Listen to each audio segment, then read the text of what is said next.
I wish you in love with the best of me. 87 cash for you, baby. I wish you could come back. Girl, I'm on the run, yeah. Girl, I'm on the run until I hit the wall. Girl, don't miss my call. Girl, don't think that just because you're bonding to my cause, I let you get caught. Queen. Welcome me, welcome you. Let's turn that down. Yes, what are we listening to in the living room? That is On the Run by Xavier Brody. You would. On the Run. Damn, can I finish?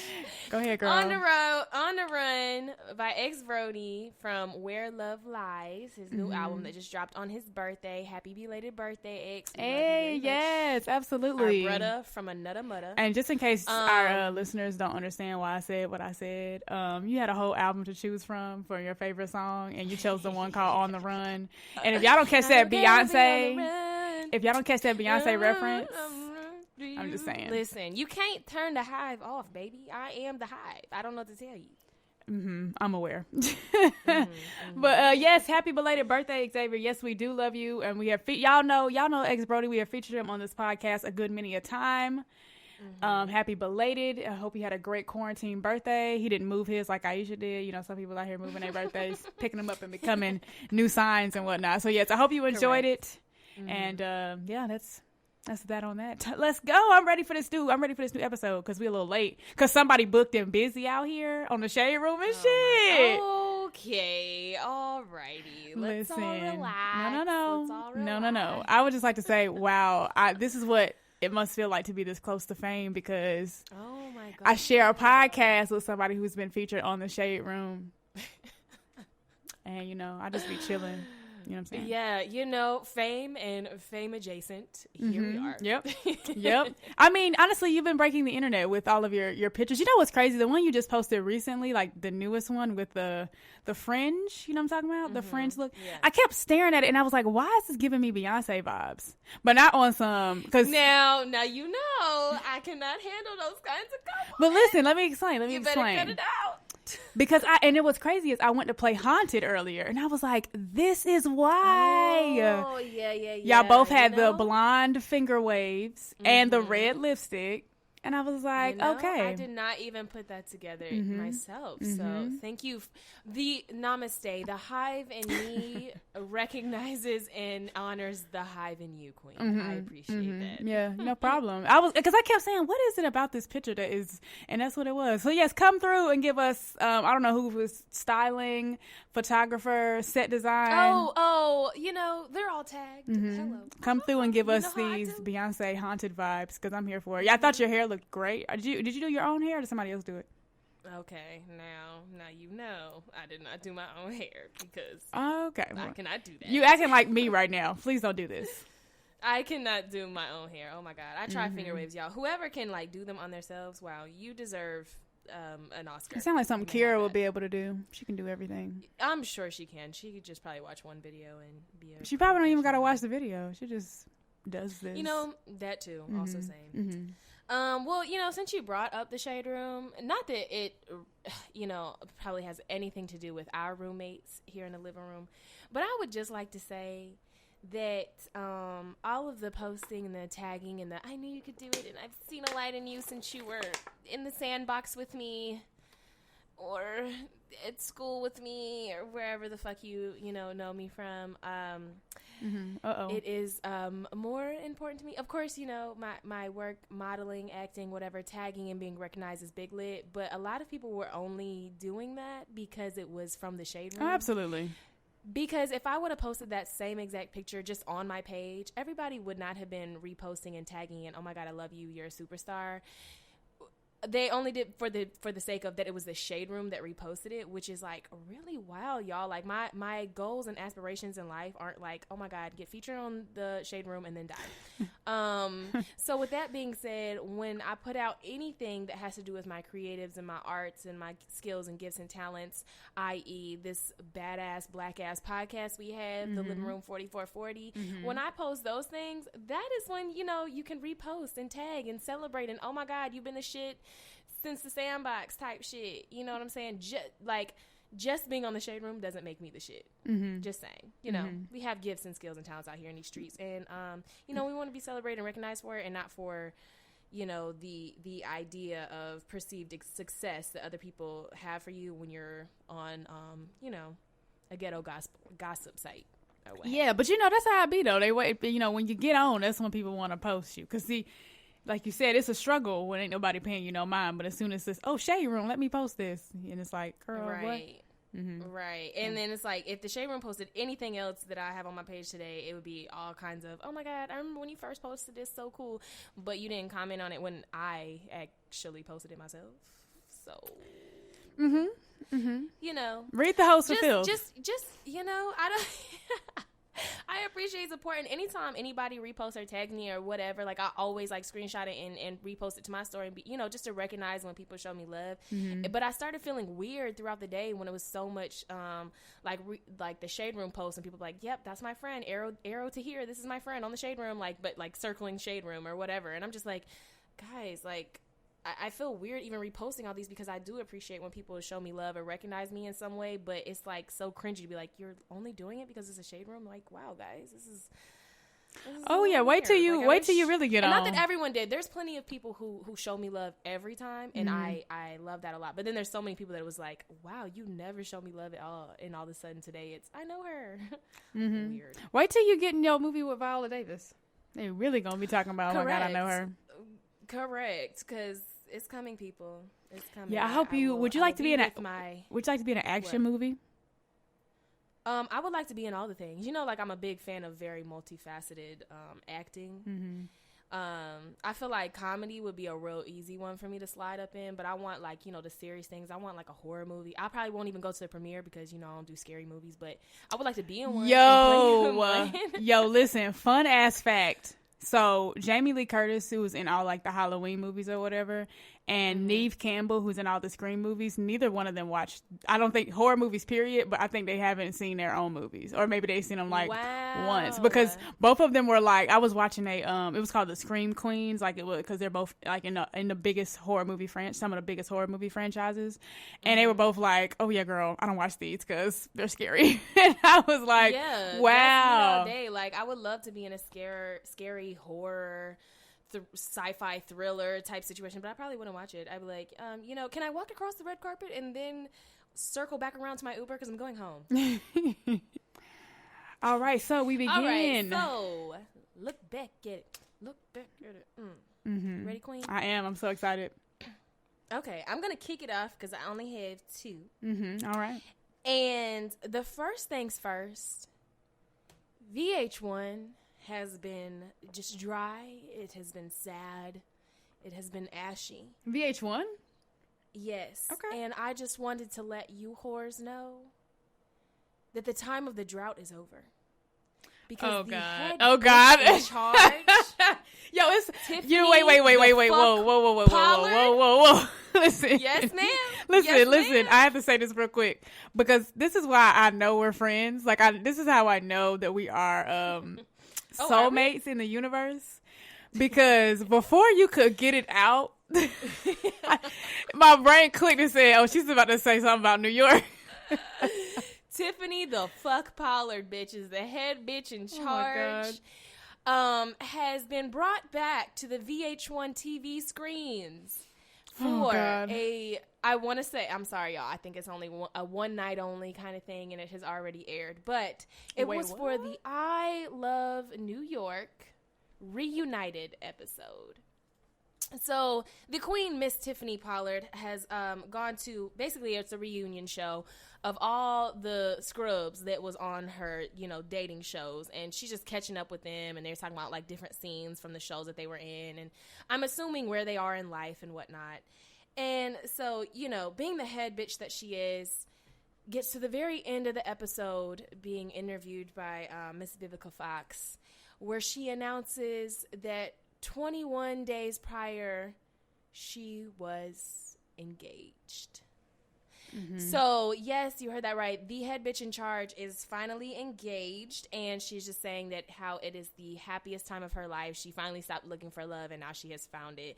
So I just thought that was the true head bitch fashion, to be sitting on a stage with, like, I don't know, 20 exes or 20 dudes you know, quote unquote dated, to be like, oh, hi, you're all here. Okay. Welcome you. Welcome me. Just to let all you bitches know, the time is up. I'm engaged now. Now none of you can have me. I was like, come on, Tiffany. You are that bitch. I love her so much. And so I was like, she has to be our look back at it. She has to. Did you watch it? Did you actually watch it? No, I just saw I would watch like maybe the 2-minute clip where she was just talking about how she's engaged and how happy she is and blah, blah, blah. And it was like, you know, panning to like the guys who were on the show, you know. And I was like, so you brought all these niggas here to tell them that you're engaged? You are foolish. She is so funny to me. Oh my gosh. But yeah, the head bitch in charge is engaged. That's well, congratulations to her. Get it. Yeah, that's super dope. I didn't even know it had aired yet. I remember them talking about it on the read, and I was like, oh, this is exciting. I think we talked about this before. I feel like there are some super heavyweights in the reality TV world, right? I feel like it's the entire cast of Jersey Shore. And when it comes to our black ones, I think that Tiffany New York Pollard, crawled so that Jocelyn Hernandez could walk, and Jocelyn Hernandez walked so that K. Michelle could fly. I feel like those three black women are like just amazing, and they are our holy trinity. Absolutely. I love them to death. I truly do. Like, I feel like New York seriously is in a class of her own when it comes to reality TV. So when I heard about it, I was like, oh, this is super dope. I didn't know it had aired yet, so I definitely got to check it out. But yeah, well, congratulations to her, of course. And I'm sure that the entire special was quite entertaining because she, like I said, she's just gold. She's reality TV gold. Yeah, you know, I tried to find it the illegal way, but unfortunately I couldn't find the full episode anywhere, so I couldn't watch it. But, you know, if you do want to watch the old seasons, they are on Hulu, so that's a good black-ass time if you're, you know, want to fill your life with some trash because global pandemic and why not. Right, and real quick, just to emphasize for real how amazing New York is, this girl was like a quote-unquote nobody. You know what I'm saying? She was a nobody with the rest of the nobodies that walked onto the Flavor of Love show and was so iconic that this girl that none of us knew who the fuck she was got offered her own show and had 2 seasons. And then there was New York Goes to Work. Like, she really is that bitch. However, honestly, I feel like Hottie also deserves the same things. That's the one that was blinking all the time with the noise. Like, they were. That's the one who made that big ass chicken and just stuffed a carrot in its ass and put it in the microwave. And try to feed did you watch old ass 129-year-old mama? Did you watch Charm School? Like I saw episodes. I didn't watch it. You gotta watch it because that's where Monique said, if you do clownery, the clown comes back to bite. But no, what I was gonna say about hotties particularly is that, like, on the show they're trying to like get dressed because, you know, so it's all about like basically like class, and they're trying to take these ratchet ass girls, quote unquote, and turn them into very classy women. And she steals this girl's dress, and then like she don't tell her till they get to the challenge, and then they're like literally like on a date, right? That was their challenge, to go on a date with this wealthy white bachelor guy, and she goes blah blah blah blah blah, I stole your dress, and the white girl whose dress she stole is like, what? Like. She's so thrown off.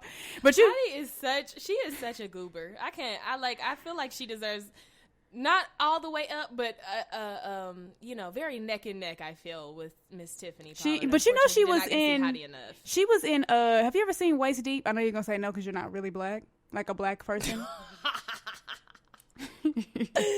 No, but I've seen all the episodes of Friends. Oh my god. So if y'all have seen Waist Deep, which got Tyrese in it and Megan Good, when they rob the bank, Hottie is the bank teller in that movie. So, and she's still blinking. They just don't put the sound, but she still be blinking like that. Okay, I'm done. That's all I had to say. Okay, yeah, that was all for my first little bit of look back at it. So okay. What do you have, Queen? And I think we have our second one in common, right? Or my first, your second. We're going to be talking about the Fresh Prince of doom doom doom doom. I'm so excited. We are going to talk about the Fresh Prince of Bel-Air reunion. So for those of y'all who didn't watch it, don't have HBO Max, and ain't planning on spending that extra coin. If you want to skip forward, we will put it in the description where to jump to in the episode.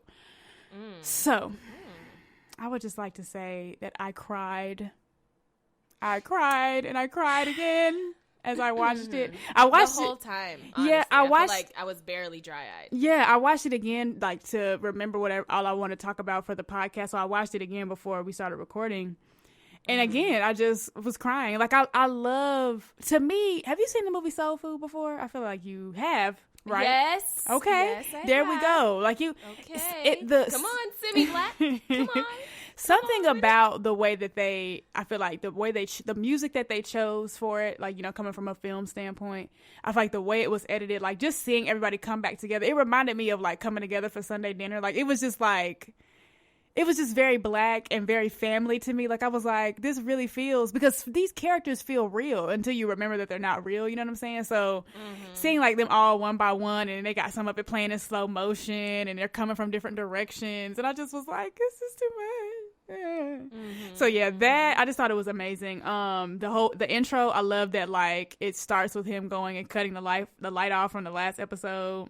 And then they begin this with him cutting the light on, and they rebuilt the set. It was just, that's a couple of things. I got more, but I want to kind of go back and forth and see what you was thinking. You know what I'm saying? Yes. Of course we're I guess at this point on our appetizer and maybe our sides, and we'll get into the meat and taters in a short while. But yes, I love the whole reunion. If you haven't watched the Fresh Prince of Bel-Air reunion, you are truly missing out. It is so good. If you watched it growing up, even if you didn't, I'm sure you will like it. But it's just very, very nostalgic. It feels good. It's like you just be happy as fuck just watching this reunion. Like, oh my God, all of these people here. And then specifically for me as an actress, like watching their very first audition tapes and their code reads and more of the behind the scenes kind of things. Like I was so happy to see that side and hear like their take on it, because it's like you only get to see the tip of the iceberg of things that the actors work so hard for. You only get to see the completely cut together, color graded, sound fixed, all come of on these now, things put together. come on, You get to see everything put together, but you don't see the hard work, you don't see the studying, you don't see the blocking, you don't see the code reads, you don't see, how these people get into their character and who they think this character is and how they should be. And one of the cool things that I took note of was Alfonso saying like, okay, all the line said was that now Carlton dances. So I had to think in my mind and in my character who this character is and how would this character dance. Like they never said this is the Carlton dance. You know what I'm saying? Right. So he as the actor got to create that.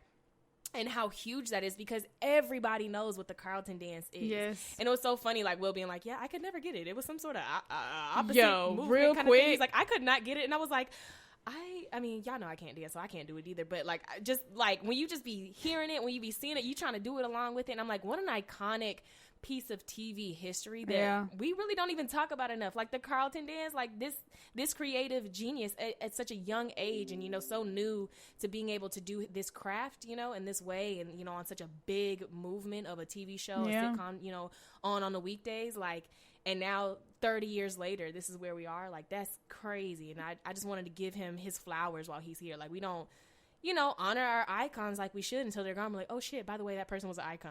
Well, yeah. And I just wanted to say real quick, among some other things, Will Smith can't dance. That's why he can't do it. And I think it's so funny. As soon as he started saying that, I was like, damn, this nigga can't dance. Like, because he, I watched his bucket list show, and one of the things he did on the bucket list show was a Bollywood choreographed dance. Really? Like he was I'm pretty sure he was in a Bollywood movie. Like I felt that was a part of so yeah, but said it to say, like, watching him try to learn the dance, it was just like, I can't believe that was the moment, the first time I realized that he couldn't dance, because I think I automatically assume all black people can dance, and when they can't, yes you do when they can't, I'm always taken aback. But I also agree, like for me as a filmmaker, number one, thinking about just how many things have become immortal, you know what I'm saying, and have become cultural phenomenons. Like there were so many things in that show, right? Like the Carlton dance, the Aunt Viv dance, like, you know what I mean?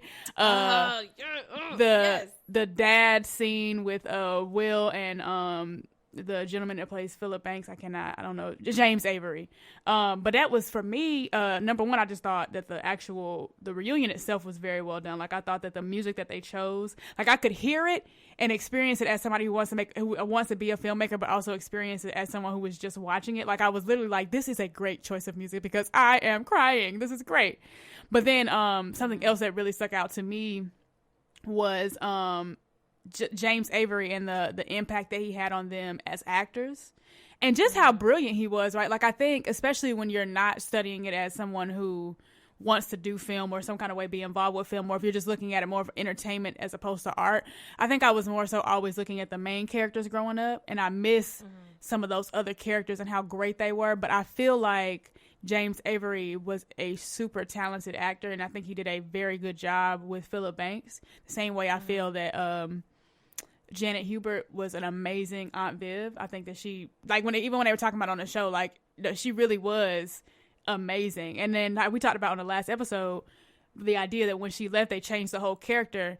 And, like, I literally was sitting here thinking to myself, like, no, because nobody could have done that like that. You know what I'm saying? And if you come in and try to do it afterwards, you're just going to look like in the words of David Ruffin, you just gonna look like some temps in search of a David Ruffin. You know what I'm saying? Like, y'all gonna look like the Fresh Prince in search of a Janet Hubert. So they had to change it because she really brought life to that character. But yeah, there were so many things. The jazz throwing him out the door and how iconic that was, right? Like, I think that's something that we think of. The fashion on the show, like, I didn't even think about the sneakerhead part because I don't really wear sneakers like that. But I did know that watching the show, I was like, this man is fly. Like, Will was always wearing some fly ass shit. And he wasn't the only one. You see the battle of, like, the Martin versus Will Smith, like, who had the dopest, flyest, fashion of the 90s, and who was the biggest trendsetter and like sneakerhead and all that, because they both had like the flyest fashions. I'm like, it's crazy, like how big that show was and still is to this day. Like, people can still watch that show, like kids of today, and be like, and that's what I think. I can relate to this. This is dope. It has, aged very well. Yeah, and that's what I think is so dope to me as somebody who wants to be a filmmaker, is this idea that there are people who create things that literally are timeless. Like, imagine, to me, the same way with Power, right? Everybody might not fuck with Power, but Power in this age shifted the culture. Like, that was a situation. People were sitting down, kind of like what they said on when Carlton, I don't actually know Alfonso Ribeiro, when he said that you had to sit down and watch this show. Like, you wasn't on your phone like it is now. Like, you sit down and watch it. Like, we might be watching Power at different times, but we knew that Sunday was Power. You know what I'm saying? Like, this is what we're doing. And I remember even when that show ended, I was thinking to myself, like, it must feel so good, whether it be crew or act or people on, whether it be behind or in front of the screen, to have been somebody who was a part of something that would shift culture like that and be something that is so timeless. And that kids today, like, can't remember which one of them said it, but they were talking about how they'll have, I think it was the lady that played Hillary on the show. She was talking about how people will still come to her today and be like, oh, it was my favorite show and now it's my son's favorite show. That same thing is happening with Sister right now, right? They put these shows on Netflix, and Tamara was talking about how she was at the doctor's office and this little girl was glued to her cell phone screen watching Sister. And she like goes over, she's like, oh, that's me. And the girl's like, oh my God. I'm like, no, that would still be me today as a grown ass woman. Like, if Tamara walked up to me today, y'all know when it becomes me, I shall also be walking up to your children and be like, oh, by the way, that's me, or by the way, I did the voiceover for this little cartoon you're watching. Yeah. Man, goals. Yeah, it's overall, I just thought the whole thing was just goals. I was like, it was just amazing. It truly was an amazing show. And then, not to mention all the cameos, they didn't even put that part in there. Like, literally, you had Queen Latifah, Vivica A. Fox, Tyra Banks, Nia Long. You name it, they was on that show. So yeah, super amazing. But all in all, y'all, if you got HBO Max, if you got a friend that's got HBO Max, watch it, because I do think there has been some very perfect timing with some of the things that have been coming out in this pandemic. And I feel like even to have watched it a second time, it was very heartwarming. It was very what's the word? It was very like I was pulled into watching it. You know what I'm saying? Like, I didn't want to stop it to go and do something else. Like, I wanted to watch it again, just like I did the first time. So yeah, but I know we're gonna go into it some more in our Blank While Black. But did you have anything else you want to say about it for our look back at it month in review? I don't think so. I mean, again, just beautifully done. Very, very happy to be able to witness it and to have that nostalgia. And when Sydney called me to do the podcast today, I was rewatching the episodes starting from 1. So, me too, yo. You know, Look I've at already us. watched We all here. of Girlfriends, so I'm like, now what? I started getting back into one-on-one, but that's like a little tricky for me, you know, being a super daddy's girl. Like, it's like I'm not always in the mood to watch that. So, like, just kind of going through all the new beautiful things that are getting put up on all these streaming platforms. I'm trying to be on. I'm very excited to see it because, you know, young black girl excited to rewatch all the things because I didn't get to see all the movies, but, you know, Sydney. But I got to see a lot of the shows, so it's really exciting for me. Yeah. Oh, and can we wait? I also just have to real quick say, Tatiana Ali, bitch, could you age? Because how has it been 30 years? And you look the exact same. Because everybody will be like, oh my God, Gabrielle Union, so fine. Still looks like she could be a cheerleader in one of the movies. No, Tatiana Ali is 41 years old. Oh, wow. She fully looks 18 at that reunion. I was like, wow, you are really tripping, girl. Give us some of that water you drinking. Okay, her and Pharrell, Gabrielle Union, all drinking from the same fountain of youth. So gorgeous. But yeah, we can move on. All right, on to the mess. Yeah. On to the mess in Blank While Black. Well, actually, the mess is actually second with Monique, and I can't wait. But Okay, yes, with well, Blank While Black, you want to go first, or? Yeah, I'm gonna go first because you know we can get back to our meat and taters of the things. Okay. But first, I wanted to talk about something that probably a lot of people have seen by now, but it happened in Discovery Bay, which if you've never heard of it, it is up in like the mid-California area, not too far from the Bay Area in Oakland, where our beloved Black Panther Party was founded. We have a black family who lives in a neighborhood and has been living there for about 12 years. Their 13-year-old son, was outside playing with his pit bull puppy when the neighbor comes over and starts talking to him about the dog, blah, blah, blah, and then just gets, I don't know, filled with her ugly, bitter hatred and starts hurling racial insults at the family. So there's a video that went viral last week of a woman yelling, "You are a black family in a white neighborhood and you're acting like it. You guys are acting black." Nobody knows like where this bullshit came from this lady, but I guess it was seeing a little 13-year-old black boy playing with his pit bull in his own yard that just made her want to go put on her KKK cone hat. But she comes over with her poodle in hand and saying like, you know, you guys should be acting. She literally says you guys should be acting white in a white neighborhood. It's all caught on camera. And she threatens to call, I want to say she says she's going to call the police on the dog or something. But again, he was in his own yard minding his dog ass business. So then, you know, a couple days later, or I want to say 2 days ago now, a rally was held in the neighborhood for, just people who live in that area wanting to, you know, to surround the family with love. They've been knocking on the family's door, you know, saying, hey, you know, you're welcome here. That, you know, neighbor was way out of line. We want you to know we don't support that. We don't agree with that, blah, blah, blah. And the family has said, even as of today, this happened a week ago at this point, that they still have not received an apology from the neighbor. And when the news crew went over to go interview the neighbor, she says what she did wasn't racist, and that basically she doesn't need to apologize. So she said, I said what I said. So to that Karen in Discovery Bay, I believe they said her name was Adina Jones, if I'm not mistaken. I had it, but you know, when you get scrolling, you be losing the things. But yeah, you know, so acting like a Karen is not so last month. Like people are still doing it. I just not haven't been seeing it. You know, the Karens are still alive and thriving, even when they have to be locked in their own homes, you know, for global pandemic's sake. They will still come out and bother you for being black.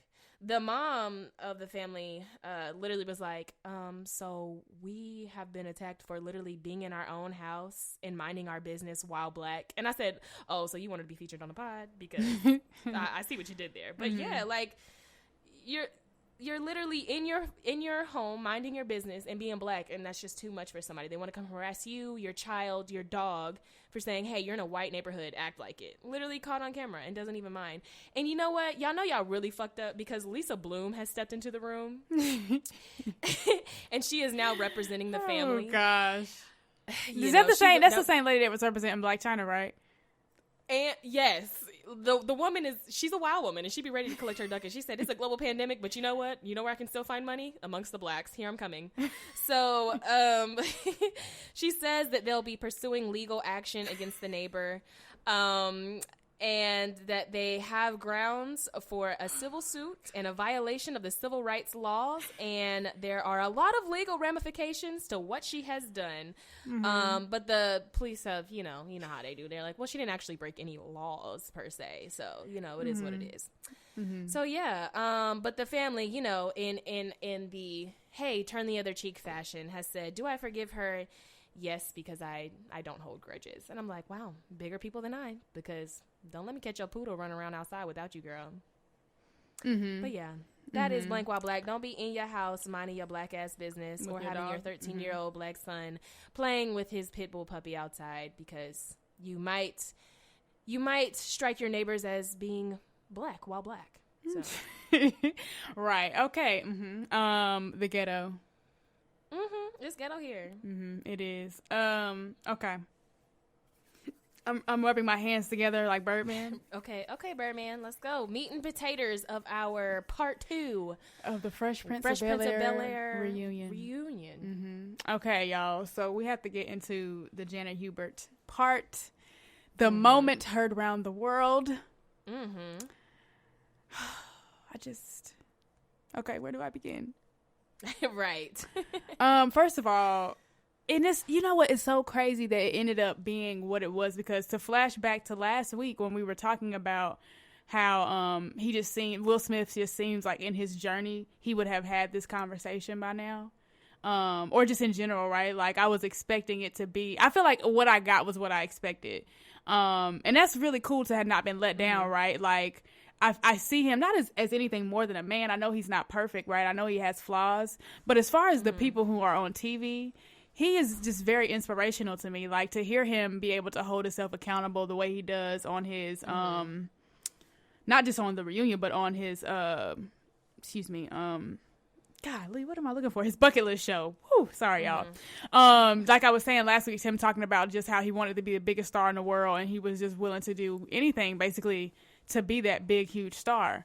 And so then to flashback, it's funny, like what we were talking about, right? Like, to flash back to now where we're seeing this reunion and him saying, like, everybody was a threat to me. I'm like, this really aligns with what everything else that I've heard of him from his own mouth, if that makes sense. Like, he was already saying on his bucket list show, like, yeah, like, I wanted to be a star, period. And I was going to do it by any means. And I had heard that before, right? Like, that he had been, like, feeling threatened and that kind of by her or whatever, and the whole getting her fired and all that, which we actually come to find out wasn't actually true, that she left the show. And it just makes me so sad, right? Because I know the times were different back then, right? She didn't have a social media platform to come on to even defend herself. She just had to go along with, I guess, with whatever's being printed in the news, right? And they just kept saying, oh, she got fired. Like, where was she supposed to go? And who would print her words as they were? You know what I'm saying? To go back to what Malcolm X talked about with us not owning our media, right? Or with people just not having good intentions with media. If they even would have printed the truth, if she had been able to speak it. Like, I wondered about that. Yeah. But so many things. Please interject. I'm going to take a minute to get my thoughts. Okay. Well, so I did the same thing. I rewatched it again right before we started recording, just so I could kind of take some notes on things that I pointed out. And so in leading into the discussion, I want to start with, so Janet is here. Will announces to the cast, hey, I have a surprise. After 27 years of not even having definitely not seeing this person, but having not spoken to, been in the same room as, etc., this person that I haven't seen since I was 21 years old. I know, right? I sat down with Janet Hubert and we had a talk. So the whole cast, is, oh my God, okay, how did this go? All very shocked, right? So he plays the interview and Janet kind of starts off her bit by talking about how she didn't even expect to get the role of Aunt Vivian, which, so I don't know that it's the very first thing because of course, we're not going to know everybody's whole journey, but starting in the 80s, she was on Broadway.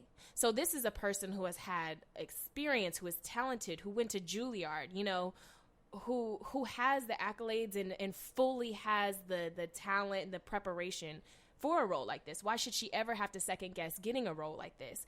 And she said, well, this is a role that I haven't seen a person who looks like me, get to have. And she didn't specifically say, oh, because, dark-skinned women, in Hollywood are what? They're the help.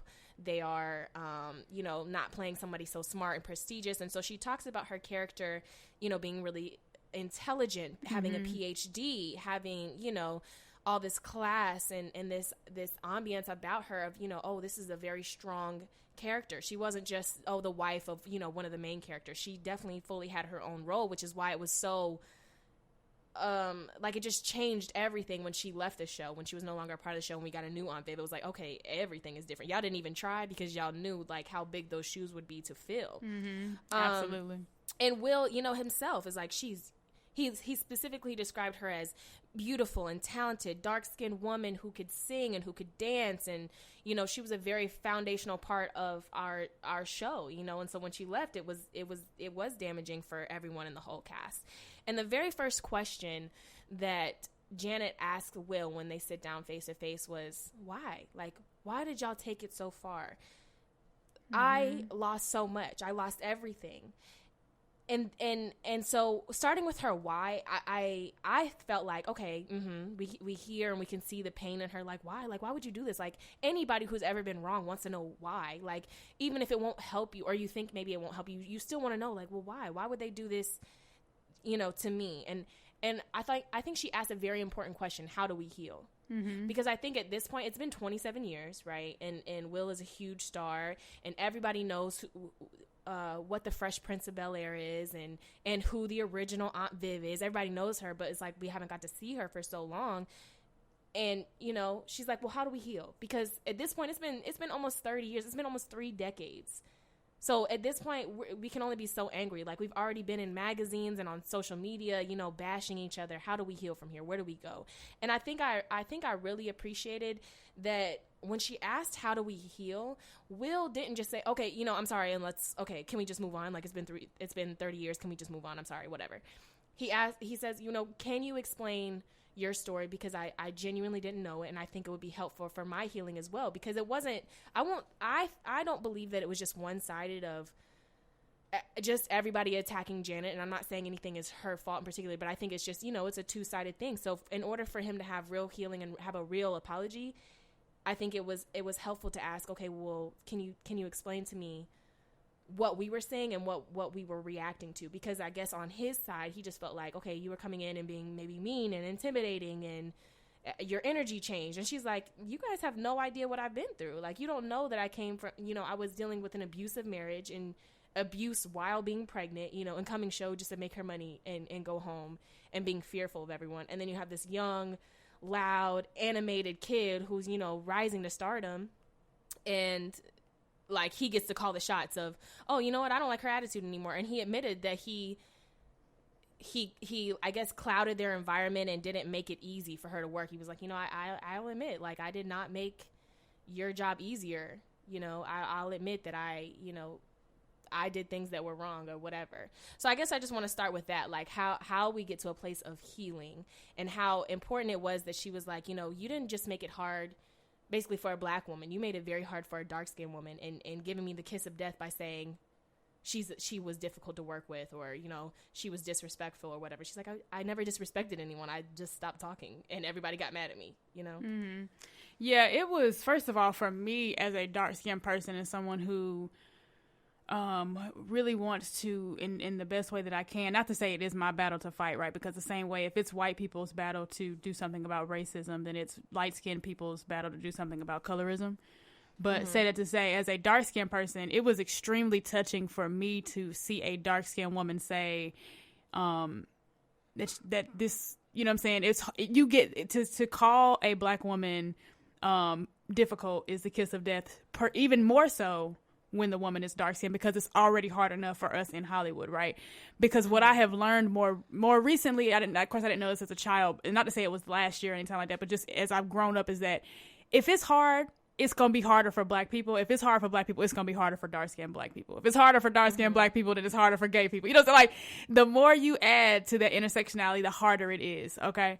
And that's not to say that it's every dark-skinned woman's place or that it's every dark-skinned woman's responsibility to have to say that. But I was just so thankful that she said it, right? Because I think people get to act like this isn't a thing. Colorism isn't a thing. You know what I'm saying? Our experiences are the same. We're all black. Okay, I didn't say you aren't black. I just said that it's hard because I'm dark skinned. And so I'm glad that she brought that part of the nuanced experience in there, right? Because it's hard, period, for black people. But it's even harder as if you're a black woman, and it's even harder if you're a dark skinned black woman. Because you know, y'all can take this time to do it if you want to. But a little experiment, a little homework.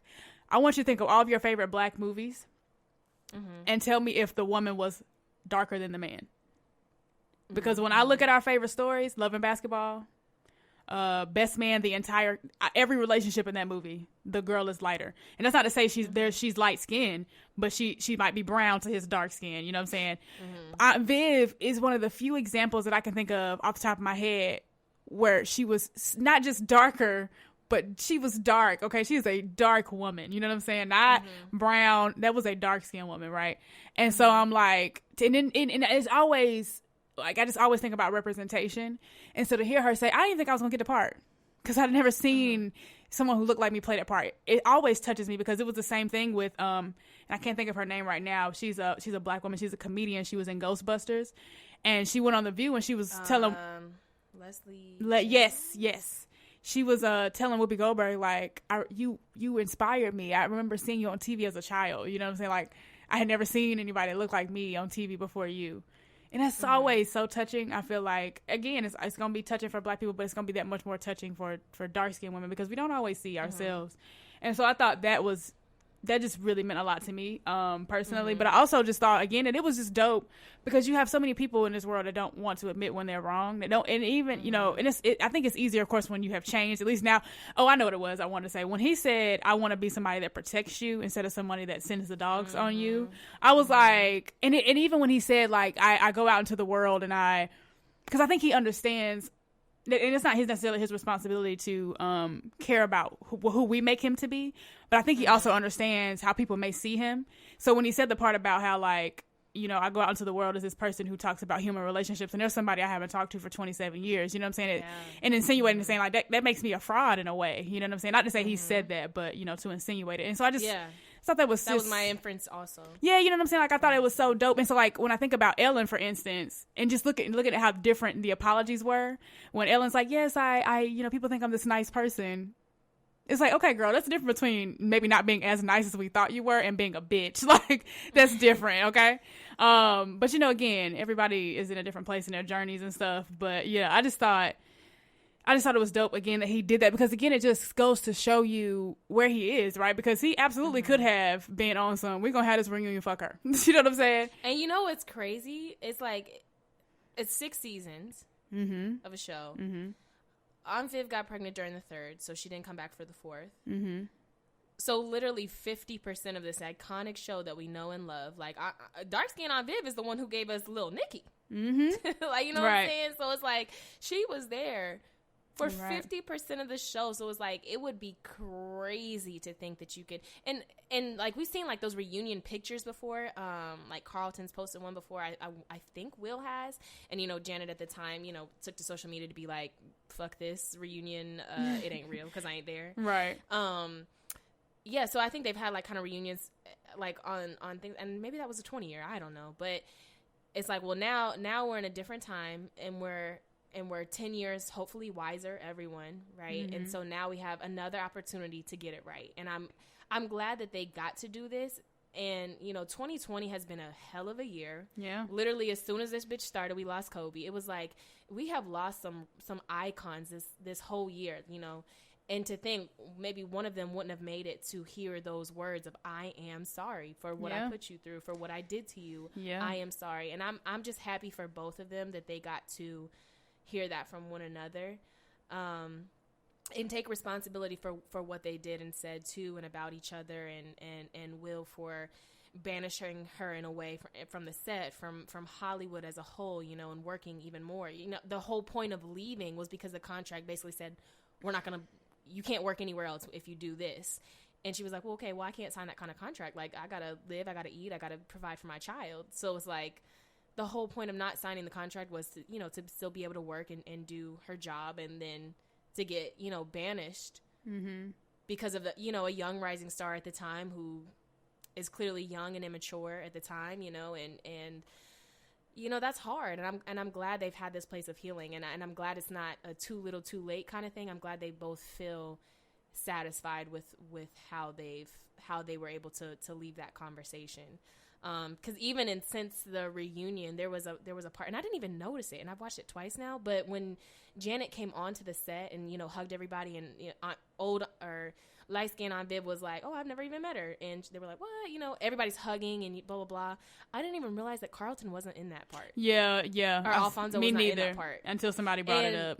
Yeah, I did not notice it until literally right before this call, and I was like, wait, what? But then I saw, like, it was, like, scheduling with his America's Funniest Home Videos, which he hosts. And Janet tweeted basically like, you guys are reading way too far into it. He was working. And that makes me sad. We let it go, you know? Yeah, somebody was, so I also didn't notice it until I saw that people were saying, I saw the response to the original, like somebody saying, oh, see, I knew if something was going on, he wasn't there. They clearly still not cool.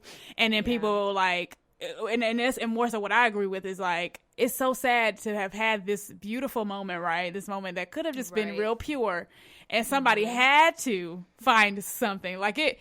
Did y'all see that gum under the bottom of her shoe? Why didn't nobody tell her about it? You know, like, it's like, could we just, but it's going to show you right there. You really just never going to please everybody. But I am glad, like you said, that clearly they are at a place where everybody is good.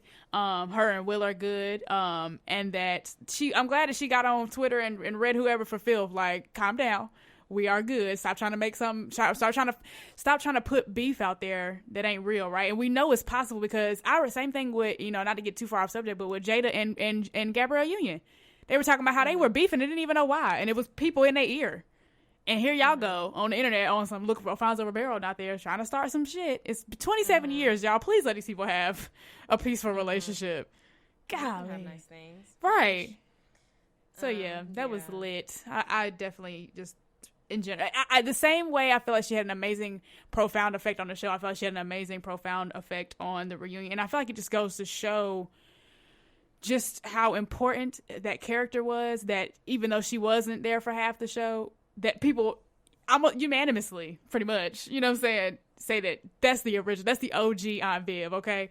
When you ask who your favorite is, they always side with dark-skinned Aunt Viv. And it's no shade to the lady who played light-skinned Aunt Viv. I honestly couldn't say that she did a bad job at all, but I just feel like, again, Janet Hubert was just so iconic in her part that it was just one of the things where it's like, again, and then the roles were just so different. It has nothing to do with the actress. I just feel like light-skinned Aunt Viv was just aggy as hell for no reason. Like, I just felt like every episode I saw, she was nagging Uncle Phil, and I was like, Jesus Christ. And I just, you know, and the same thing going back to dark-skinned Aunt Viv, like it's always going to be so important representation-wise, I feel like, for dark-skinned women to see this truly, truly brown woman who was intelligent and classy and smart and articulate and educated, you know, and well-dressed, you know, like just all the things. So yeah, shout out to dark-skinned Aunt Viv. You know, as I said in my story, she's only second in my heart to Lisa Landry. But I have so much love. Aunt Viv was for a long time my favorite TV mama, and then, you know, Jackie Harry just came out of nowhere swinging. She came out the gate swinging. I love Jackie Harry. Listen, y'all, that's the whole reason why I even watched Sister. When I was growing up, I watched it for Tamara. But I don't know. I think when they used to play it on the gospel music channel, like back in high school, I started to really pay attention to Jackie Harry and how amazing she was. And ever since then, I need somebody to get me a 90s vintage look to it, like a vintage 90s Jackie Harry t-shirt. That's what I need. Okay. But all right. Be on the look for the things, people. Keep your eyes peeled on Etsy, y'all. But all right, y'all. We are ready to move on, right? Yes, I believe so. Monique. Oh yeah. Let's get back to that. Y'all, did y'all hear about Monique? Oh my goodness. So, I feel like, was it the second the episode dropped? You know what? This is the thing. Because I meant to say this about Janet Hubert, too. Now, am I going to sit here and say that I want to hold a 27-year grudge? Absolutely not. But if there were ever a reason to hold a 27-year grudge, I feel like being banished, being disowned by your family, not being able to find work, might be a good reason why. And which brings me to the good queen, the real Mo Worldwide on Instagram, who also watched the Fresh Prince of Bel-Air reunion, like the rest of us kidsies, and had this to say. Hats off, dear sweet babies, as she says. It's actually not even. It's not even in the post, but I had to say it because it always makes me laugh, makes me smile. She said, "Hats off to Will Smith for apologizing for what he did to Janet Hubert's parenthetical. Everybody's Aunt Viv." Okay, I second that. To Janet Hubert's career/life when he was young. Perhaps Tyler Perry. Perhaps is sending me.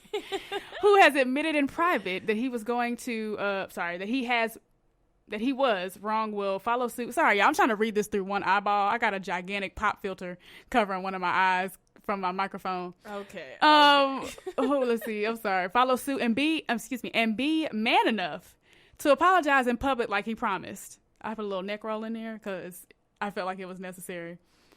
We'll work on Oprah and Lionsgate a little later. P.S. Tyler Perry, you won People's Choice Award for being the people's champ for your body of work. Tell the truth about a woman named Monique, first of all, come on, third person, who did nothing wrong, and be a champion for the individuals who supported your career for years. The black women. The black women, y'all, all caps. Also all caps. Please swipe to hear Tyler Perry say it with his own words. So let me be very clear. Although, yes, I read that with, a little comedic tinge to it. I, by all means and accounts, would like to say that I don't know who did what and who was wrong in this particular situation. But Tyler Perry, if I can address you personally, yes, I sent my resume over there, so I'm not going to get too out of line. If you have done the good Monique wrong, please apologize. Please help a sister out. Because going back to what Janet Hubert said, because you can even look at it in Monique's career. Let's say Monique really was hard to work with. Let's say she really was all the things that Tyler Perry and Oprah and them say, right? And this is coming from somebody, again, who wants to be working in Hollywood or like in Atlanta in the major film industry. If I were to be working with somebody like, say Iyesha, say me and you weren't friends and I hired you, and say you really were just horrible to work with. As a black woman, and I mean you as a black woman, right? I would just say, I don't want to work with her no more. That's it. But I'm not finna go around Hollywood telling everybody not to work with you. Okay? I'm gonna shut the fuck up. And I'm mind my business. You know what I mean? Like, I just don't understand. And maybe I'm just Team Monique. I absolutely understand it. I might be being a little biased. I just don't understand. It just seems very malicious to me to go out of my way to make sure somebody don't get work, to keep food off their table. You know what I'm saying? So I just would have minded my business. I'd have said, I ain't never working with ass again, but y'all can do what y'all want to. So say all that to say, that if there is some ill-intentioned actions that have been done on the parts of Miss Oprah and Mr. Tyler Perry and them folks over there at Lionsgate, please give Monique the apology she rightly deserves. And I was going to say how, in following suit of all these forgiveness opportunities, Will Smith and Janet Hubert, Jay Jeezy Jenkins and Raydrick Gucci Mane LaFleur Davis, in their verses, like all these opportunities that we're having for face-to-face. And it doesn't have to be, I guess Monique wants it to be public. And maybe that's a whole other topic, because if he's apologized in private, your need for it to be public is like a different issue probably. But a face-to-face, bury the hatchet, moment of truth. I admit I'm wrong. You admit you're wrong, or whatever. That opportunity is one that I would love to have not been missed. But then I think about when she tried to have that interview with Steve Harvey, and he basically was like, didn't he tell her shut up? Oh, I missed that interview. Oh, hell no. What? This was like 2 years ago. She was like, it was like when all this was happening, she had sat down with Steve Harvey, and he was basically like, gonna have to rewatch it because I don't want to misquote anyone, but the vibes was like, as a black woman, basically, sometimes you got to shut up, or as black people, sometimes we have to shut up, you know, and taking his privilege as a black man, you know, and trying to hold it to the same standard as a black woman, thinking, oh, well, our battles must be the same kind of thing. And I was like, it's crazy because Monique tried to have this, and that wasn't with Tyler Perry. So it is still different because Steve Harvey does not speak for Tyler Perry. But it's like, yeah, I tried to bring my issue to the forefront and I still get told, shut up. Like, right. Or, you know, be quiet, or take your blessings for what they are, or you're reading too much into it. No, I'm literally telling you how I feel. Like, you can't tell me how I feel is wrong. Like, and I feel like Tyler has the right to be able to speak up for himself or speak on the situation if he chooses to. But I also understand that he did not, or from what I understand, he did not publicly say, hey, everybody, don't vote for her. It's, you know, the rumor, or he said, she said that they said, you know, don't work with her kind of thing. So maybe I feel like maybe he's like, I shouldn't be apologizing in public if, for one, we've had this conversation in private, and for two, I didn't do anything to you publicly. I guess, like, I kind of want to, like, I would like to know, I guess. And see, for me, like, I would like to know what the issue is. Yeah. But I also have to kind of respect it as it's not my job for him to apologize to me or to the world. Like, it's his job to do it to her, and she now wants him to do it publicly. So, and that's like, true. And see, for me, why it's different for me is that, again, if your private apology is still not helping me to get work, you know what I'm saying? Same way, again, did Will Smith go on TV and say Janet Hubert was hard to work with? Or did you know what I'm saying, word of mouth spread, and that's why she couldn't get another job? You see what I'm saying? So for me, it's a little bit different. Like, I'm like, again, if this is blocking her, which in my mind, again, whether it was a deliberate thing or whether it was, you know, something got taken out of context or whatever, at the end of the day, what we do know for a fact is that Monique's career has not been the same since Precious. And she was being told, this from her own mouth right now. I've watched not a lot, but a good amount of stuff from her side. I haven't really seen a lot of Tyler Perry speaking about it. And that's not to say it's not out there. I just haven't come across it yet. But I know from her own mouth, she was saying that she was being told at the time, if you with this, you're going to win an Oscar. When you win an Oscar, all the doors are going to open for you. Okay, she won the Oscar. Where are the doors? Because, like I said, after Precious, she was gone. Okay, last time I saw Monique, or excuse me, the first time I feel like I've seen Monique since Precious was that Almost Christmas movie that came out when we were in college, and Precious came out when we were I don't know, high school, middle school. So that's a big gap. You know what I'm saying? So something happened, and I don't know who is to blame. I don't know if it's Oprah. I don't know if it's Tyler. I don't know if it's Lionsgate. I don't know if it's Equal. I don't know if it's Lee Daniels. But again, for me, because I know that people, oh my God, girl, you still talking about this? Girl, I still can't get work. Yes. You know what I mean? Like, because hello, if you fully have the right to stand up for yourself. Yeah. Too, and if wrong, like, everybody has the right to share or not share their story and their feelings. And if Janet Hubert, again, because again, like, it's kind of like you can't be picky and choosy, right? If you can, and I'm just speaking generally, of course, not just to you, but say that to say, if you can understand and justify Janet Hubert being mad for 27 years, then how you can't justify Monique being mad? And it ain't even been 27 years. It ain't been nowhere near close. So, you know, and it's, again, it has done the same thing to them both. They both were, you know, pariah after these situations at the hands of black men, allegedly, in the case of Monique. So, yeah, I, like I said, and as I have been saying, I need a job at Tyler Perry Studios, so I'm not going to say too much. But if Monique is deserving of an apology, I truly hope she gets it, because I like Monique. I always have. At the end of the day, when we talk about iconic black women, again, we can get into the whole heavy women, thick women, and always being in comedy. We can get into that discussion a different day. But say it to say, Monique was a dark-skinned black woman on TV, and she was heavy. You know what I'm saying? With a leading role, not a extra, not a side. She was it was the Monique and the Kim Parker show. You know what I'm saying?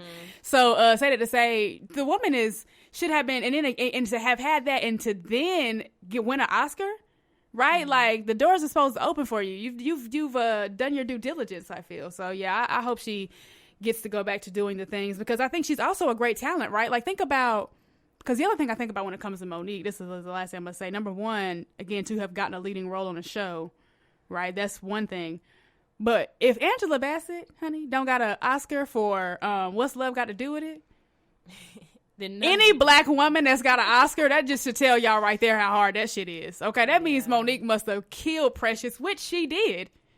You know what I'm saying? But say that to say, I'm going to always go back to Angela Bassett not having an Oscar for What's Love Got to Do with It. To say that to say, if another black woman got an Oscar for something, that just let me know right there that was the shit.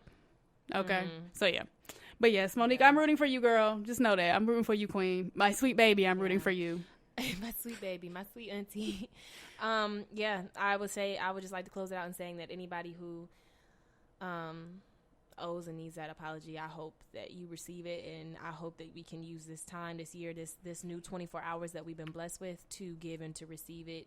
And I know it is a lot easier said than done, but child, the release. Like, imagine the release of tension let off of Janet Hubert's shoulders, let off of Will Smith's shoulders, let off of the whole cast shoulders, really for all these 30 years of baggage that you've carried on. And anytime you see a picture of these people, you're instantly disgusted, tense up, you're angry, you're bitter, you're all of these things. It's like, imagine that release, to be able to let it go and officially be able to be in the same rooms with these people again, and not have animosity. So anybody that couldn't benefit from those apologies, I hope that you receive them and that you are allowed to heal and to move on. And I just, because when you said it made me think like the release, right? How Janet Hubert was talking about, she said, "I'm sorry, I blasted you to pieces." Imagine every time somebody bring up somebody's name in an interview and you just go ham every time. You know what I'm saying? You see that movie I Am Legend? That fucking weak ass, like, goddamn, like, he's still a talented man. Shit. Right, you know what I'm saying? So imagine now when they hear each other's names, they get to go, "Oh, she's amazing," just like Will did. She's amazing, and that just goes to show you right there, they clearly have respect for each other, because even before they got to the apology, Janet Hubert was saying, like, we knew you were going to be big. You know what I'm saying? So I bet it just feels so much better to be able to say that as opposed to, fuck that nigga and his trash ass acting. He ain't shit. Honestly, I feel bad for like all like rappers and whatnot, or their girlfriends who be like, wow, I can't listen to this person anymore because he dissed my boyfriend in a rap. Ugh. Like, imagine all the people who sit around not being able to listen to whoever together, Chris Brown or Usher or whoever, like, end up being some name and some mess. You'd be like, oh, I can't even listen to this shit anymore because everybody on my team hates this person or whatever. Now we all gotta be walking around with tension and anger and to be able to let it go and have forgiveness is a good time. That's it. All right, we're gonna have a lengthy one today. Okay, moving on to say what now, and before you ask, yes. Matter of fact, that's the whole new line of the segment. Say what now? And before you ask, yes. A man in Virginia, outside of the Trump National Golf Club, has gone viral. His name is Raymond Deskin, and I had to say it a little louder because I want y'all to know if y'all run into him and you're driving, run over his toes. He is in a video yelling with, you can't see who he's exactly yelling with in the video, but you can tell it's like two women at least. And you can hear a woman saying, "Get away from me, get away. You are in my face and you don't have on a mask. You need to back off." Oh, God. Raymond Deskin is wearing a Make America Great Again inflatable around his waist. You heard that right, people. He's literally wearing like a pool toy around his waist. How they even made one in his size, not really sure, because it's, inflatables are usually for children, but around his waist, it's like a big picture of Donald Trump and, Make America Great Again, blah, blah, and he's got on his Trump gear. And as the woman is saying, "Get away from me, you're in my face, you don't have on a mask," he hawks up the biggest cough out of his breath onto this woman and blows it on her. And so then I want to say it's the woman who is like recording is like, "That is assault." And he says, "All I did was breathe on you. Now call the cops and tell them to come get me," and walking off, just being a complete dickhead asshole.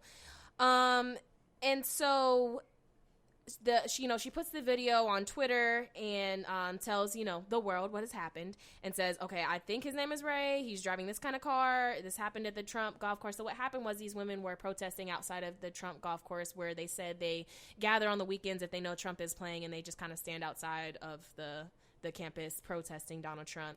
And so this man saw them, got angry, decided to come cough on their persons. And because it was not witnessed by police officers themselves, they were basically like, "You're going to have to, file a report with the magistrate and try to get an arrest warrant." So long story short, they finally did get an arrest warrant to go have him arrested. And who is this woman? She is the chair at large on the board of supervisors in Virginia. It is a woman named Phyllis Randall. She's a black woman. And she said, basically she saw the video. She sent a video for her, or she sent a letter for her colleagues to sign to basically be like, open a full investigation on this motherfucker. Mm-hmm. And so now the man has been charged with a simple assault for coughing/breathing hard on this woman. And in Virginia, it is a class 1 misdemeanor with a maximum punishment of 1 year in jail and $2,500, which to that I say, if you cough on my person and in my face, 1 year of jail time is going to be the least of your concerns. Jail time! Sorry. And $2,500 if he's golfing at the Trump golf course, this resort. Mm-hmm. I'm sure he has that probably in his back pocket at the moment. Mm-hmm. So I personally would not be sufficed unless I broke his nose. But that is just me. So that is our Say What Now? This man is literally seen hawking up a cough from the back and the bottom of his dirty black ass lungs all the way up through his throat and onto this woman. And yeah, would have had a broken nose if it were me, but I understand some people are in higher, more enlightened places than I. Mm-hmm. Mm-hmm. Y'all know he ain't getting no 1 year of jail time. Y'all know he getting a slap on the wrist, if that. Yeah, you know how that goes. Wow. Mm-hmm. I'm getting my anxiety under control about the pandemic now, I feel, but, for months it was running rampant. So to not only, like, this, even today in Family Dollar, I saw somebody without a mask on. I was just like, I know. Oh yeah, it's not mandatory in North Carolina, huh? It was, but I don't go out, and because I don't go out, I don't watch the news. So I just, when I do go out, it'd be at like 7 a.m. But I had to go get some dish detergent, and I'm in Family Dollar, and I'm like, see, now everybody would be thinking I'm crazy or call the cops on me if I ran up on her and knocked her out, right? Because she's not wearing a mask in the store and risking everybody else's life up in here. But I was like, but let me just mind my business. I kept listening to Friends by Beyonce and walked to the register with my detergent and got the hell out of there.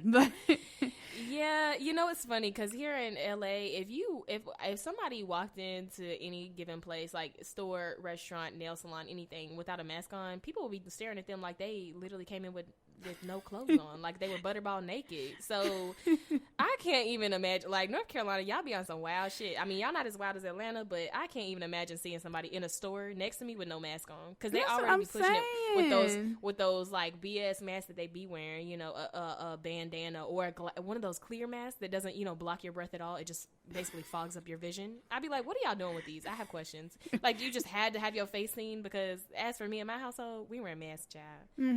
Yeah, no, it's wild. Just don't do what y'all want around me. Ain't it crazy like, that we do it at least 10 feet away from me if you're gonna do what you want? Okay, and that's why I stay far away from that lady. But say that to say, it's crazy to me that we're on the same mass of land. Like, this is the United States, but yet your experience right now, as far as masks to wear and to not wear a mask, is completely different from mine in North Carolina. But yeah, say all that to say, going back to saying, it's the anxiety thing. I'm much calmer now, but I can only imagine if I heard somebody hawking, because I still get a little, kind of like how you jump at the sound of, at a lightning flash or the sound of thunder. That's me when I see somebody without a mask on, like if I turn a corner and see somebody without a mask on. So I can't imagine having somebody up in my face. Yeah, you would have been fought on sight. I would have had to yank you like Portia did Kenya on the reunion of Housewives. And the fact that I have to wait till a video goes viral and a black woman on a board of supervisors can actually stick up for me and have something done about it is really, really, really, really fucking wild, because you see the police talking to him the same day, like literally with the floaty still around his waist looking like a fucking moron, talking to the police, and they're like, oh, we can't do anything because we didn't see it happen, even though they have the video. But the cops are like, well, we didn't see what happened before the video. But you can see in the video that he hawked basically an air loogie on me, and you don't care? Okay, all right. Well, let me go to the magistrate then. Y'all make me sick. Anyways, Sexpectations. Hey, mine is a yes or no question this time. Oh, well, that is good. All right, Sexpectations, y'all. You want to go first? What you got? Okay, I'll go first. I just wanted to ask simply, have you or have you not participated in anal sex before? Oh, wow. Do you really think my orifices are for the roommate consumption? What else is this segment for exactly? Can we call this episode Iyesha's anus or something like that? Oh, hell Because when the episode, listen, the episode called Iyesha's Only Fan Page got hella views. That's because they thought they was about to get some tea. But yes, exactly. So look, if we call this one Iyesha's Anus or Iyesha's Anal Beads or... Okay, now. Hey, listen beads. Now. Are you about this life? Are you about this life, or are you no not about this in my life? Booty. I feel like when you be claiming you want a sugar daddy, but then when you actually have the opportunity to get one, then you be like scattering like roaches when you turn the lights on. Yeah, that's how I feel about you. What you say? I'm just laughing because that is truly me. Mm-hmm. That meme of New York screaming and jumping over the car seat. So I was like, oh yeah, I want a sugar daddy. And then when one comes like, hey, what's up, baby? Like sheer terror. That's how I feel like you act about my sexpectation questions. Like I feel like out of the two of us, you seem like you would be the more about it one. But every time I ask you, you act like you about to jump over the back of the seat and scream Bloody Mary. I know y'all think I'm vulgar and wild, but I be private. But the answer to the question, the answer is not at all, ma'am. Okay, there you go. Simple. From years of birth till now has only been an exit. So you're a backdoor virgin. Yeah, well, actually that depends. What? There has never been a penis in there. Oh, okay. Have you ever had any beads in there? No beads. What did you have no in there? No plastics, no toys. Just a little tongue rectum action. And, wet booty hole, right? Or, a thumb or whatnot. Yeah, huh? You say you don't like wet booty hole. I don't mind it. Okay, which one is it now? No, you asked me what it felt like, and I said it felt like, when you wipe your ass with a wet wipe, and then you don't come, follow back through with some toilet paper, and it just be wet. You just be sitting there with wet butt. That's what I said it felt like. But I'm not saying I hate it or I don't like it. I'm just saying it's wet butt. You can take or leave wet butt. Okay. I mean, I wouldn't go grocery shopping with wet butt, but would I mind wet butt during the act of sex? No.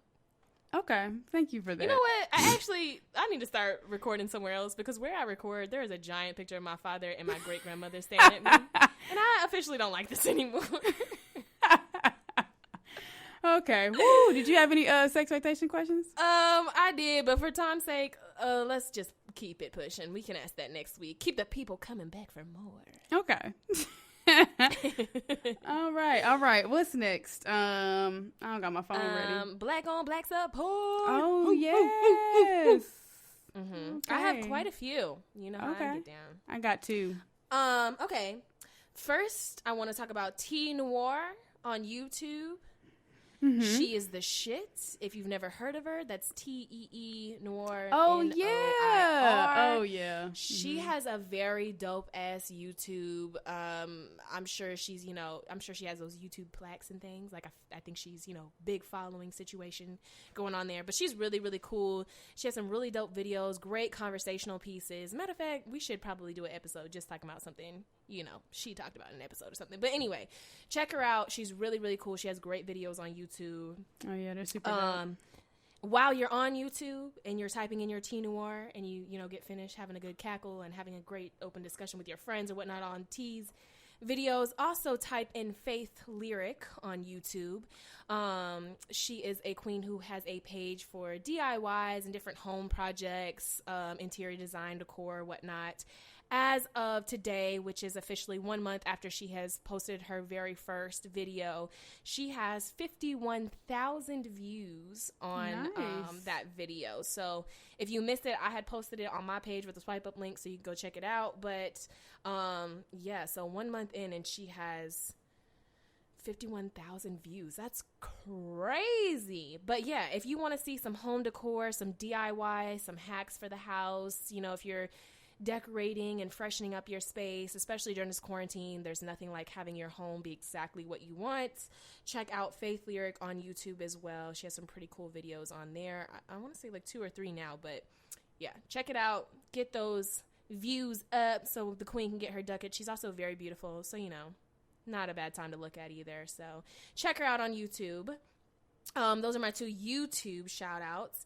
And then I want to kind of change paces before I switch back to you for a minute, Sid, and just shout out to the Martin family. Trayvon Martin's street in front of his high school in Miami is being changed to Trayvon Martin Avenue, just honoring our young Black king that we lost at 17 years old in 2012. So just a shout out to his family and support of his family, and fill them with love, because I think sometimes we get wrapped up in the hashtags of things or in the movement of things, and we forget that these are real people with real families who are really mourning. And with holiday season coming up, I don't celebrate all these holidays, but I know that's, very big in a lot of families. And I think that it's very important to know that there are people who are going to have to go through holidays without people that they love, that we only know as a hashtag, or we only know 2 or 3 pictures from this person's life, and these people really knew them. So just shout out, support, and love going to the Trayvon Martin family as that street in front of his high school is being renamed. Oh, so switching to you, Queen. Alrighty then. Mine was we were gonna talk about our hiring Black people and professionalism conversation. Oh, okay. Iyesha and I were having. No, we might. Well, yeah, we might make it. We might make it. Let's see. Iyesha and I were having one of our phone conversations, as we often do, and we were just discussing just representation of Black people, at least for me, from my part of it, behind the camera. And some of the examples I brought up were just some well-known rappers that we know, and for instance, Shaq. I was watching his show, which is actually pretty good if you haven't seen it. It's on TNT. It's called Shaq's Life. And he was just wrestling one of his producers, and the person they weren't Black. And I was just like, it made me wonder how many Black people, famous, up and coming famous, are surrounded by non-Black people who are, doing all their creative work, right? Doing all their producing and stuff like that. And, Iyesha brought up something really, really dope. Like, you were talking about how you were listening to another podcast, right? And they were talking about going out of their way to hire Black people. And I just thought that, it was just one of them things where I'm like, it's crazy especially because with the person in particular that I was thinking about, they just seemed really, really Black, like hella Black, like I'm blackity black and I'm Black, y'all. And then when I look at the people who do their music videos, or I look at the people who are their producers, and I'm just like, where are all the Black folks at? You know what I'm saying? You blackity black until it comes to your own content. I just thought that was, a little strange. So, from my side of things, just, trying to work with Black people, and as Issa Rae said, working with people who are on your level, right? Not in a shady way of saying like, y'all are up here, we're down here, when y'all go high, we go low. Not saying that, but like, instead of reaching to Issa Rae, Issa, please hire me. Like, like Issa did. She literally put all her friends in her stuff. Like, they were her camera people. They were her extras in her, like, YouTube days and stuff. And so, just working with, talent around you and people who look like us, and not just people who look like us in front of the screen, but having them behind the screen, but us when we have the power to do so, making sure that is happening. Right. Because I just feel it just made me wonder, how often that happens. Right. Cause again, like going back to what we were already saying, if there ain't no Black men behind the camera, there ain't no Black woman behind the camera. So let's go out of our way. Yeah. So the conversation in particular, I want to say, came from Poor Minds. Yeah. But they were talking about, hiring the best person to do your things, whether that's, production, videos, your management team, etc. And why it's important to look to our Black community. And so one of the girls said, basically, I'm just going to hire the best, whoever it is, basically white, Black, purple, gray, green. And her co-host said, well, I also want the best for myself, for my business, to create my brand. But what I do is say, okay, basically looking at minority, specifically her as a woman, she's, looking for, or a Black woman, she's looking for a Black team, and saying, okay, well, within this Black pool, who is the best? Versus just saying, well, who's the best out of everybody? Because when you do that, you don't take into account the disenfranchisement of people that, okay, this I'm just going to use examples. This white boy is the very best that I know of. Okay, well, why? Why do you think he's the best? Well, he has the best camera. He has the best production. He has the best crew. He has blah, blah, blah. It's like, okay, well, why does he have all these things? Maybe is it, because he grew up with money, or because he, was able to get a loan for a camera that somebody else might have to work really hard for. And this is not to say that every white person grows up with money. This is not that conversation. But this is just saying, why do you think this person is better? Mm-hmm. And if they have all these things better, then we have to look at the idea that everybody doesn't have the same opportunities to just say, oh, you want to be a photographer? How about I just gift you a camera and you can work on it? Or I send you to a school, or you have the money, the extra resources to go pay for a job, even for yourself, because we still know that white people are still making more on the dollar than black people are. Mm-hmm. So it's still like, even if you didn't have a handout, you still have opportunities that black people are not blessed with, that certain minorities are not blessed with. So that's why it's important to look into our group of black people, because they're going to be the ones, you think if black people are saying, I'm not looking for the best black person, I'm just going to look for the best person, period. And if they happen to be black, cool. Well, what do you think white people are doing? Because they're also, and certainly not going out of their way to say, well, I'm going to look for the best black person. If we're not doing that for ourselves, like we have to look out for ourselves also. And then that's not to say you can't have any white members on your team, or not to have a diverse team, but it's just to say, hey, maybe you should think about the fact that if you're not looking out for black people, for young black girls, young black, boys and men and women who need opportunities, who can't get a job until they have experience, and then nobody wants to give them experience. If you're not looking to help, fill those roles and help, change the narrative on things, people who are not of your ethnicity and your culture aren't doing the same things also. So yeah, it's just very important, I think, to look to hire black people, to hire young people, to hire disabled people, to hire LGBTQIA plus people. Like, it's important to look within our communities that are often suppressed and overlooked. Because if we don't do it, if we don't set that standard, nobody's going to do it. Yeah, I was actually just about to say, like, just to put even more extra emphasis on that, like you already said, because I was listening to I think it was, what is my good sister's name from Orange is the New Black? She is the trans actress, Laverne Cox. Oh, Laverne Cox. Mm-hmm. She was doing an interview with Trevor Noah, and she was talking about, I think she was talking about the Disclosure documentary on Netflix, which, if you haven't seen it, it's a documentary all about the trans representation in Hollywood, kind of like throughout history, and how things are like getting better and turning around, and just how monumental shows like Pose are, right? Like, I think sometimes when we're living in these moments, we don't understand how monumental these moments are for people within those communities, right? Because this hasn't always been anything close to what representation has looked like for these different groups of people. But she was specifically talking about how, I believe it was on that set, or it might have been her talking about just future projects that she wants to work on, how they are going out of their way to make sure that the people behind the camera are also LGBTQ. And so going back to what you just said again, if the cis people ain't doing it, we got to do it. You know what I'm saying? If the white people ain't doing it, we have to do it. So I absolutely understand that. And then the other thing I wanted to raise up too was, like, even in my own film classes, and I've legit asked my professors this, like, when we're in class and they're talking about all the classics that we need to watch, I'm like, excuse me, all of these movies are by white men. Are we going to talk about the things? And my professor was literally like, I understand. I absolutely, and I truly do believe that he meant this when he said it, but he was saying, like, I absolutely understand, but these are the classics. And it's like, again, where were we when they were making these movies, right? Like, we were, Jim Crow. We were, you know what I'm saying? We were at schools that were given 10% of the same funding as white schools, right? We probably didn't have access to these things. So we weren't making movies at the time, right? Depending on when you go back and look, of course, right? Because when you look at all the people who are included in like the first people who made movies, like the first quote unquote movie is considered to be Birth of a Nation, and that movie is about the Ku Klux Klan being the heroes, and this black man who's actually a white man in blackface running around trying to rape this white woman. The Ku Klux Klan come and kills him, and you know what I'm saying, like that is what representation was, you know what I'm saying? So to say that these really do be the classics, right? They really do be by white people, because sometimes we weren't even in the building yet, but also we have to also change the idea of who gets to be included in the canon.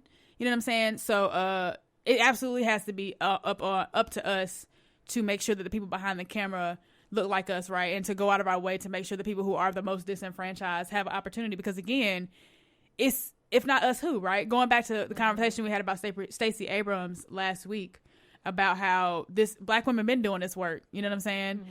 So it's that same thing, because it's like, if we not there, who else is going to do it? You know? Yeah.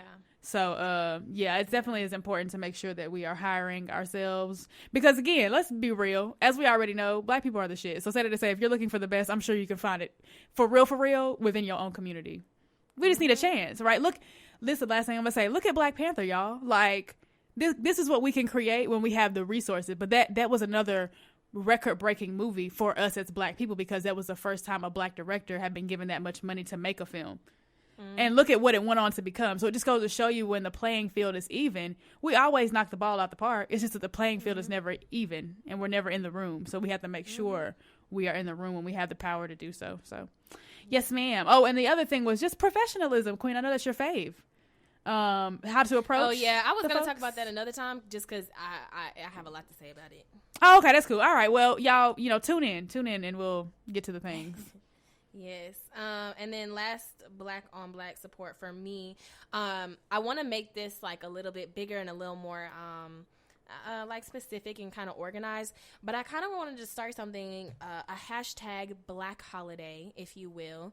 And what that is kind of going to look like is just a Shop Black challenge, like how we can all shop Black if you are celebrating holidays, if you are buying gifts, or even for yourself, if you're just shopping for yourself. Like a hashtag Black Holiday where you could, posting something that you bought and, hashtag Black Holiday, tag the business, the owner, whatever, and what you bought, show the world. It could be on your page, it could be on your story, it could be a TikTok video, whatever you want as far as, using your social media and word of mouth also. But at the very least, for this holiday season, which, starts this week, basically, if you're, considering starting your shopping on Black Friday, every single day, just one post on your story page, wherever you want to do it, one post of a business that you would like to shop at or that you have shopped at, hashtag Black Holiday in your story, and tag the person who, like, if you're sharing, something from the profile, tag them so that they can see it. They can see that support, get excited. We also talked about, like, how many Black businesses, especially, and small businesses, mom and pop businesses of all kinds, that are having to shut down permanently because of this global pandemic, while Amazons and, the monopolies of the world are going up by the billions during this global pandemic, while small businesses, family-owned businesses, Black businesses, minority business are being shut down at a crazy rate permanently, not just during this hard time, shutting down permanently because they cannot afford to stay afloat. So with that being said, hashtag Black Holiday, a post every single day this holiday season, and of course you can keep it going as long as you want, but a post every single day this holiday season, starting as early as you want, but specifically kicking it off on Black Friday when everyone's doing so much shopping. Hey, this is a Black-owned purse maker. I just got a purse from Brandon, who has some really dope ass purses. I got one that says "End Systemic Racism," and I'm like, everybody's so obsessed with buying, this Gucci bag or this Louis bag or this whatever, Supreme or whatever, and there's nothing wrong with those things, but it was important and exciting for me to get something Black owned in the mail, a really dope ass high quality purse that I can rock and be excited about. So hashtag Black Holiday, share who you're shopping with this holiday season, Black owned businesses especially. And yeah, kick that off for Black on Black support, y'all. We know our roommates are about it, so we can't wait to see what you guys are buying and what you guys are sharing with the hashtag.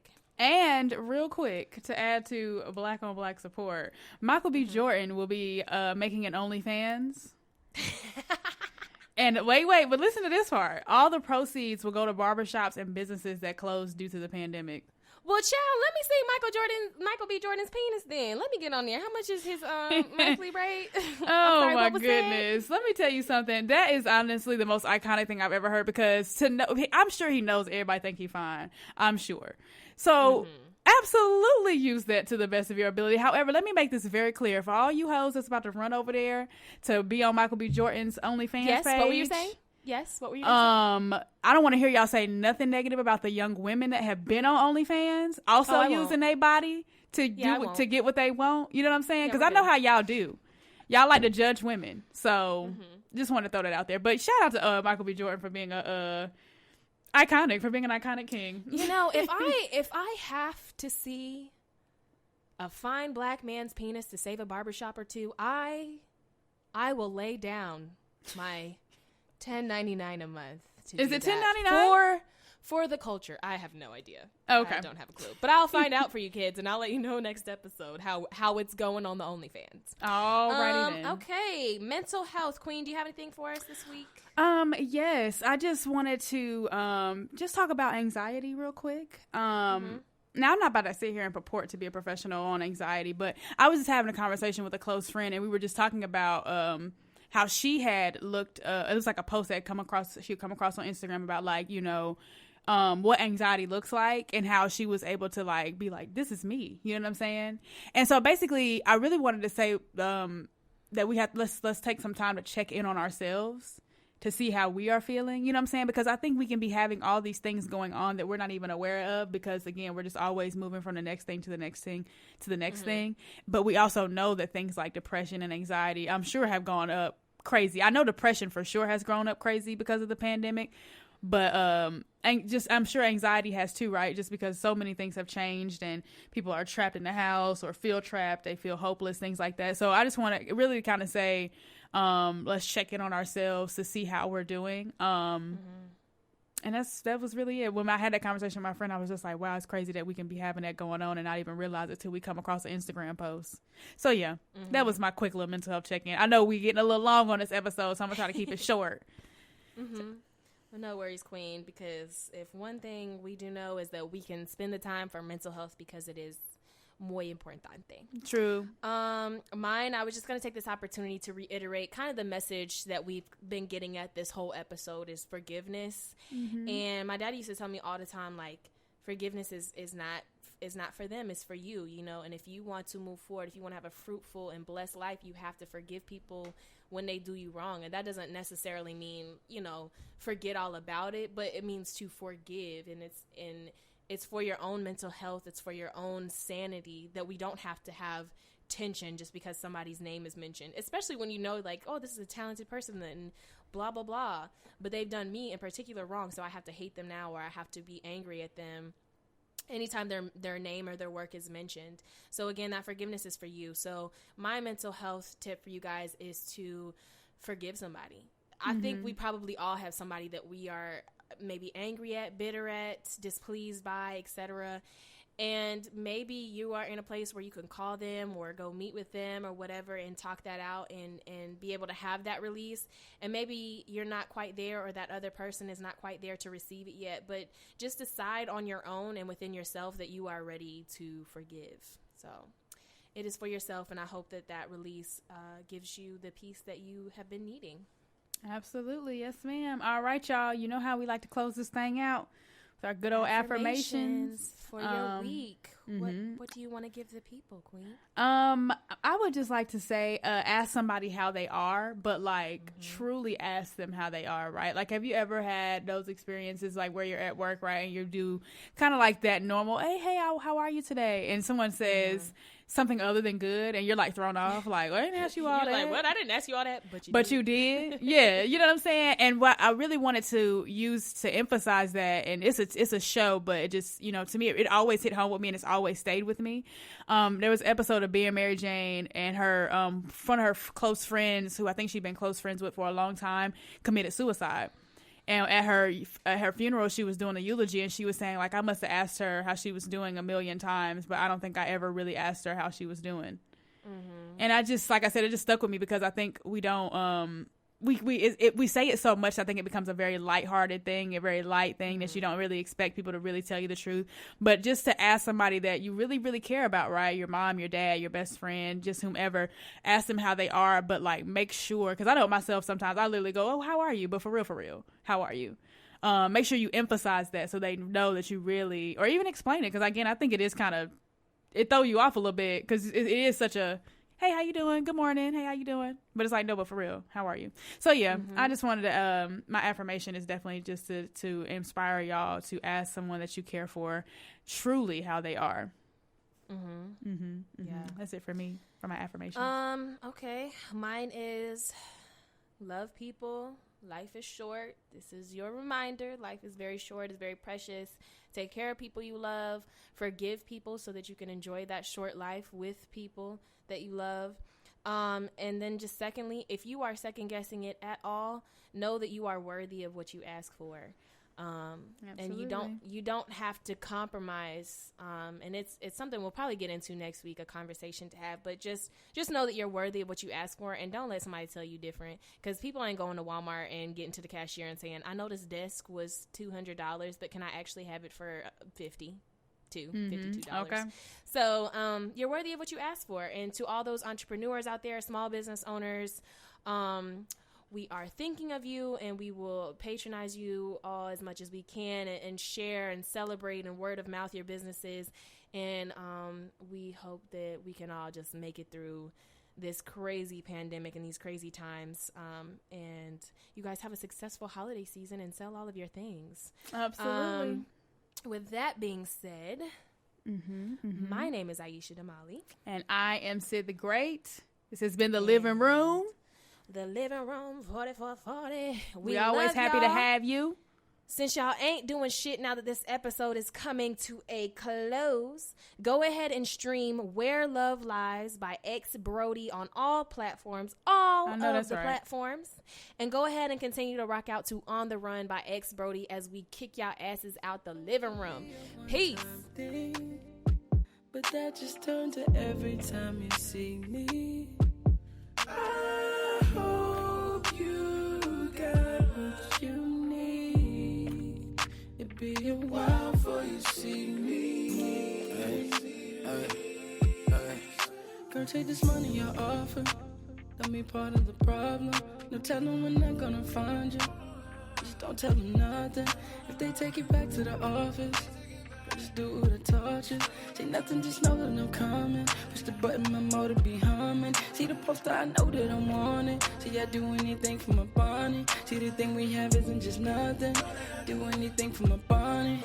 The only reason I'm running, belong to some other woman. Can you wait for me? I want you in love with the best me. 87 cash for you, baby. Girl, I'm on the run, yeah. Can you wait for me? No, don't know. Can you wait for me? Will you wait no matter how long? Wait for me. Oh, I want you to come back. Girl, I'm on the run, yeah. It all started with a hello. Probably should have ended with a hell no. But you saw something special, something that my girl wasn't seeing at home. I gotta get back home, back to my own room. But one drink wouldn't hurt you. Probably not. Said fuck it, I'll drink, so we order shots. Phone ringing in this hurt, I should answer that. But it's loud in this club, so I'll call it. Yeah. Drinks back to back. Then we toast to living life and never looking back. Then you give me advice while I pour a glass. Now I'm pouring out my feelings about my crazy past. Would you look at that? It's getting late. Shit, I should be heading back. It's getting late, yeah, where you staying at? These are scary hours, but I got your back. She said you in the club and you want it. It's part of the problem. She told me come back to the office. She thinks that she can solve it. She asked me if I had a condom. Girl, like you wanted my wallet. Put me in her new apartment. Think I'm too drunk to be walking. Put me on the couch and I'm watching. Watch a silhouette that I'm so lost in. Pull it out and start riding me softly. She hope her roommates start walking. I hope my phone will start calling. My other woman, no Bonnie. My other woman, no Bonnie. I should start running. Can you wait for me? The best. I want you in cash for you, baby. Yeah, best me. I wish you could come on the run, girl. Girl, I'm on the run. Girl, I'm on the run. Can you wait for me? Can you wait? Are you willing to wait for me? Can you wait for me? Will you wait for me? Can you wait for me? 87 cash for you, baby. Yeah. I wish you could come